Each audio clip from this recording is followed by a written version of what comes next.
साल 2020 की बात है जब मुस्लिम देशों का खलीफा बनने का सपना देख रहे टर्की के राष्ट्रपति अर्दोगान ने अपनी स्टेटमेंट में पाकिस्तान से वादा करते हुए कहा था कि वो खुद ही पर्सनली और उनका देश Turkey financial action task force FATF की ग्रे लिस्ट से बाहर निकलवाने में पाकिस्तान की मदद करेंगे।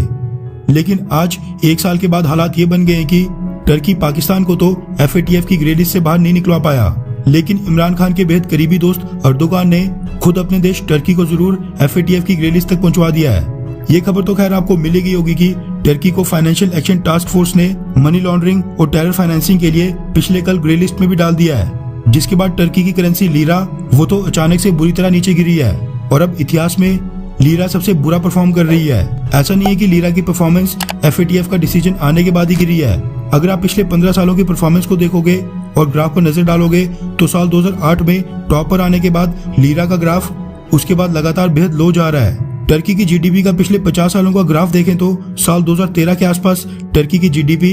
इतिहास में सबसे हाई थी, लेकिन आप ग्राफ में देख सकते हैं कि साल 2014 के बाद उनकी GDP लगातार नीचे गिर रही है। सेम इसी तरह टर्की की स्टॉक मार्केट भी भारी गिरावट के दौर से गुजर रही है और जैसे जैसे लीरा के साथ साथ टर्की की इकोनॉमिक कंडीशन बद से बदतर हो रही है, वैसे वैसे अर्दोगान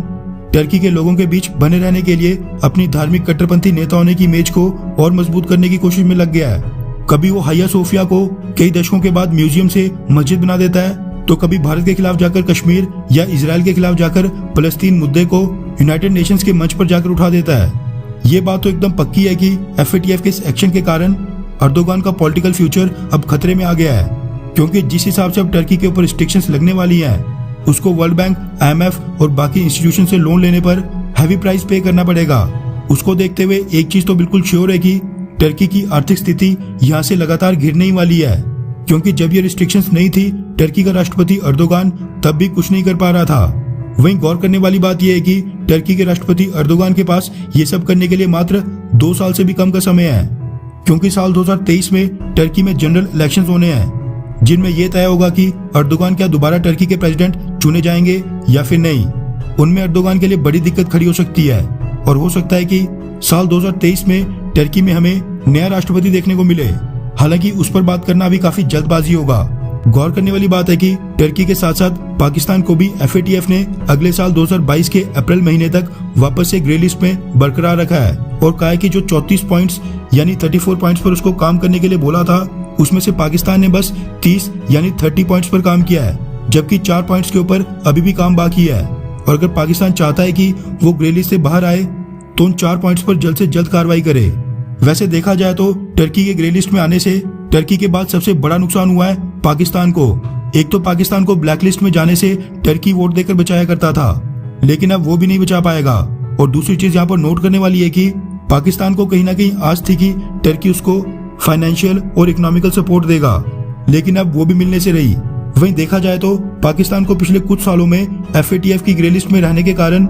लगभग 38 यानी $38 बिलियन का नुकसान हुआ है। तो आप सोच सकते हैं कि टर्की का क्या हाल होने वाला है। अच्छे खासे देश को अर्दोगान ने बर्बादी की ओर ले लिया है। टर्की को ग्रे लिस्ट में डालने का फैसला मेरे अकॉर्डिंग बहुत ही ज्यादा पॉलिटिकल है, क्योंकि टर्की ने मनी लॉन्ड्रिंग और टेरर फाइनेंसिंग आज से नहीं बल्कि कई सालों पहले शुरू कर दी थी, जो कि टर्की में अर्दोगान के कार्यकाल में काफी ज्यादा बढ़ गई थी, जिसके लिए टर्की को ग्रे लिस्ट में काफी साल पहले ही पहुंचा देना चाहिए था। शायद अब टर्की नाटो के अगेंस्ट और G7 देशों के इंटरेस्ट के काफी ज्यादा खिलाफ चले गया है, इसलिए उस पर अब जाकर कार्रवाई हो रही है। ये चीज मैंने कई बार बोली है कि अक्सर किसी भी देश के PM या प्रेसिडेंट के गलत फैसलों का नुकसान उस देश की पूरी जनता को उठाना पड़ता है, और टर्की के लोगों के साथ भी आज की डेट में वही हो रहा है। यहाँ से आगे टर्की के राष्ट्रपति अर्दोगान के पास 2 ही ऑप्शन है,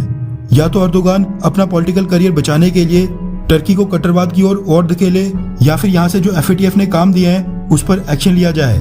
खैर, वैसे आपको क्या लगता है कि टर्की का राष्ट्रपति अर्दोगान यहाँ से कभी सुधरेगा, हाँ या फिर नहीं? नीचे कमेंट करके अपनी राय जरूर बताएं।